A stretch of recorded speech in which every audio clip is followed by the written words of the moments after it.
Good morning po sa lahat. Breakfast po tayo. Ito po ang aking breakfast. Kalihim na tinapay.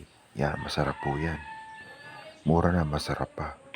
At ito po ang aking inumin. Ginger tea po. Ginger tea na mura na, masarap pa. At saka marami pang health benefits ang ginger tea. Sa Tagalog po, luya sa labat. Yan po, luyan tea. Yan po. Kain po tayo. Sarap po yan.